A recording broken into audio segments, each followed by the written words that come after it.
તો ચાલો ફ્રેન્ડ્સ, આપણે આવી ગયા છે રસોડામાં. આજે તો અંધારામાં જ રસોઈ ચાલુ થઈ ગઈ છે. આમાં અહીંયા આજે બુધવાર છે એટલે મગ બફવા માટે રાખી દીધા છે, સાથે બધું ભાત બફવા માટે રાખવાની છે. આજે તો અંધારામાં જ રસોઈ થઈ રહી છે. સવારની ટિફિન પણ અંધારામાં જ બની રહી છે. કદાચ બપોર થતા લાઇટ આવશે તો સારું, બાકી તો લાઇટ સવારની નથી. બરોબર, સવારે ઉઠતા તો લાઇટ નથી, પણ સવારની રહી ગઈ છે એટલે બધું કામ અંધારામાં જ કરવાનું છે. જોઈ શકો છો તમે, જોઈ લો. અને ફોનમાં ચાર્જિંગ પણ બહુ ઓછું છે. બરાબર, તો અહીંયા આપણે રસોઈ ચાલુ થઈ ગઈ છે. આ બાજુ ભાત ને આ બાજુ મગ. તો ચાલો, ભાત બફાઈ ગયા છે. અત્યારે હું મગના શાકનો વઘાર કરી રહી છું. આપણા ફોનમાં ચાર્જિંગ પણ બહુ ઓછું છે, તો અમે તો અંધારામાં જ રસોઈ કરી રહ્યા છે. બહારથી થોડું ઘણું અજવાળું આવે ને એમાં જ, કેમ કે સવારમાં લાઇટ વહી ગઈ હતી એટલે કોઈના ફોન ચાર્જિંગમાં પણ નહોતા મૂકાણ. મારે તો પહેલી વાર એવું થયું કે એક ફોન સ્વિચ ઓફ થઈ ગયો અને બીજા ફોનમાં પણ બેટરી હાવ ઓછી છે, કેમ કે આપણને એમ કે પછી ઉઠશું તો મૂકશું એમ કરીને. એમ તો ચાર્જિંગ હોય પણ આવું પહેલી વાર થયું, સવારમાં લાઇટ વહી ગઈ છે. તો જુઓ, અહીંયા તેલ ગરમ થવા માટે રાખી દીધું છે. બતાવું હું તમને, જુઓ તેલ ગરમ થવા માટે રાખી દીધું છે. તો ચાલો, અહીંયા અત્યારે હવે આપણે મગનું શાક બનાવી રહ્યા છીએ. જોઈ શકો છો અહીંયા વઘાર થઈ ગયો છે. નજીકથી પણ બતાવું તમને, નજીક આવો.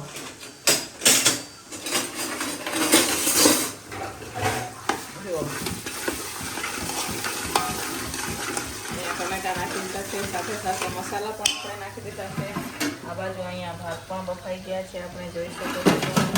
મગ પણ બફાઈ ગયા છે, એ પણ તમને બતાવું. અહીંયા મગ પણ બફાઈ ગયા છે. તો આજે તો બપોરનું ટિફિન અમારે અંધારામાં જ કરવાનો વારો છે. તો ચાલો, બનાવીએ હવે આપણે રસોઈ. તો ચાલો ફ્રેન્ડ્સ, બપોરનું ટિફિન બનીને તૈયાર થઈ ગયું છે. આજે તો બપોરનું ટિફિન અમે અંધારામાં જ બનાવેલું છે. લાઇટ હતી નહીં એટલે અત્યારે પણ લાઇટ નથી, એવી 12:30 થઈ ગયા છે. તો બપોરનું ટિફિન આપણે આજે અંધારામાં જ બનાવેલું છે. તો ચાલો, શું બનાવ્યું છે હું તમને બતાવું. ચાલો, તો અહીંયા મસ્ત મજાના ભાત છે, જોઈ શકો છો તમે. અને સાથે અહીંયા દાળ છે, મગનું શાક બનાવેલું છે, રોટલી છે, સરગવાનું શાક છે, અને આજે સલાડમાં અથાણું દેવાનું છે આપણે. મારા ફોનમાં બેટરી પણ સાવ ઓછી છે, એટલા હાટું થઈને આપણે વચ્ચેનો વિડીયો નથી બનાવ્યો. બરાબર, તો ફટાફટ હવે આપણે ટિફિનો ભરી દઈશું. તો ચાલો ફ્રેન્ડ્સ, 2 વાગી ગયા છે. લાઇટ બી આવી ગઈ હતી. તો જુઓ, અહીંયા કુલર ચાલુ છે અને લાઇટ તો કયું નહીં આવી ગઈ હતી. અને કેટલા દિવસ પછી હું અત્યારે કચોરી ખાઈ રહી છું. તો ફેમસ કચોરી છે અહીંયા શ્રીહરિમાંથી લઈ આવ્યા. તો શ્રીહરિમાંથી રાતી લઈ આવ્યા છે. કેટલા ટાઈમ પછી હું કચોરી ખાવું.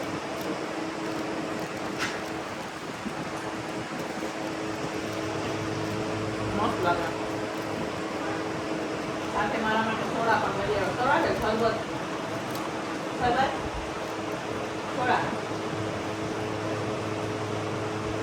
લઈ આવ્યા ભાઈ, પી લેવા. તો ચાલો ફ્રેન્ડ્સ, વાગી ગયા છે સાંજના 6 અને સાંજના ટિફિનની પણ અમારે શરૂઆત થઈ ગઈ છે. અને આજે તો બુધવાર ને એટલે બધું અહીંયા હમણાં સાફ સફાઈ ચાલુ છે. અને અહીંયા ભાભી અત્યારે બટેકા લઈને હવે બેસી ગયા છે. બટેકાનું શાક દેવાનું છે અમારે. અહીંયા ભાઈ ચા પી રહ્યા છે, પણ એ ચા પીતા નાસ્તાની રાહ જોઈ રહ્યા છે. નમોબેન યુવરાજ નાસ્તાની રાહ જોવે છે. સવારે તો લાઇટ નહોતી અમારી, કેટલા ટાઈમ પછી બુધવારે લાઇટ ગઈ. તો બુધવારે લાઇટ નથી જતી તો સવારનું ટિફિન તો બસ અંધારામાં જ બનાવ્યું હતું. અત્યારે તો લાઇટ છે એટલે આપણે ખીચડી બનાવવાની છે, બટેકાનું શાક છે, રોટલી બનાવશું. બરાબર, તો ચાલો જઈએ બટેકાની છાલ ઉતારવા આપણે. તો ચાલો ફ્રેન્ડ્સ, અત્યારે હું બનાવી રહી છું બટેકાનું શાક. પણ આપણે ડાયરેક્ટ જ આજે તો કુકરમાં બનાવવાનું છે બટેકાનું શાક. તો અહીંયા તપેલામાં તો આપણે દાળવાળી ખીચડી બનાવશું. કાલે પણ પુલાવ બનાવ્યા હતા. મગદાળવાળી ખીચડી બહુ ઓછા ખાય એટલા હાટું થઈ. એમાં પાણીનો વઘાર કરી લેજો. પાણી રાખ્યું ને, એ બાજુ બી તેલ પણ નાખી દઈશું છે આપણે. આમાં ગરમ થઈ જાય એટલે બટેકાનો વઘાર કરી દઈશું. બટેકાનું શાક તો નહોતું દેવાનું પણ આવે સુધાર લીધું એટલે હવે આપી દઈશું. કાલે 11 છે તો ભૂલાઈ ગયું. વળી પાછું કાલે 11 પાછું કાલે બટેકાનું શાક આપશે. સૂકી ભાજી.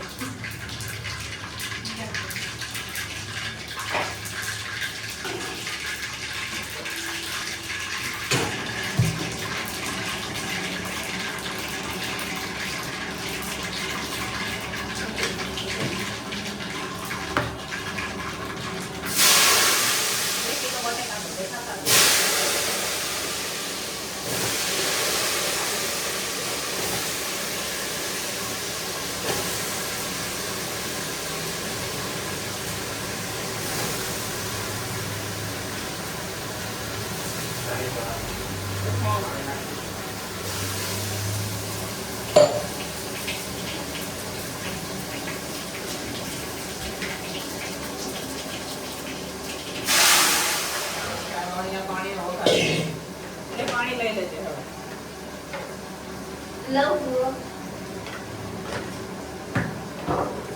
તો ચાલો, અહીંયા બટેકા બફાઈ રહ્યા છે અને ખીચડી માટે અહીંયા પાણી પણ ઉકળવા હાટો આપણે રાખી દીધું છે. ખીચડી બની જશે પછી આપણે બનાવવાની છે રોટલી. તો અહીંયા ભાભી અત્યારે લોટ ચારી રહ્યા છે, જોઈ શકો છો. ઓલ અહીંયા હોમવર્ક ચાલુ થઈ ગયું છે આમ હોલમાં. તો ચાલો ફ્રેન્ડ, સારનું ટિફિન બનીને તૈયાર થઈ ગયું છે. તો સારના ટિફિનમાં અહીંયા મસ્ત મજાના આપણે તુવેર દાળ નાખીને ખીચડી બનાવેલી છે, જોઈ શકો છો તમે. સાથે અહીંયા સરસ મજાનું રસાવાળું બટેકાનું શાક બનાવેલું છે, સાથે છે રોટલી. સારનું ટિફિન બનીને તૈયાર થઈ ગયું છે. આજે 12 ટિફિનો ભરવાની છે, એ પણ 2-3 ટિફિનો ભરવાની છે. અહીંયા કારખાનાના ભાઈઓ આવી ગયા છે ઘરે જમવા માટે. આજે બુધવાર છે એટલે બુધવારે ભાઈઓ ઘરે જમવા માટે આવે, કેમ કે એમને જમીને સભામાં જવાનું હોય એટલા હાટું થઈને. તો અહીંયા જોઈ શકો છો ભાઈઓ જમી રહ્યા છે અને પછી જમીને ઊભા થઈ જાય એટલે આપણે બધું અંકેલો કરી નાખશું અને વાસણ ઉટકી નાખશું હવે આપણે.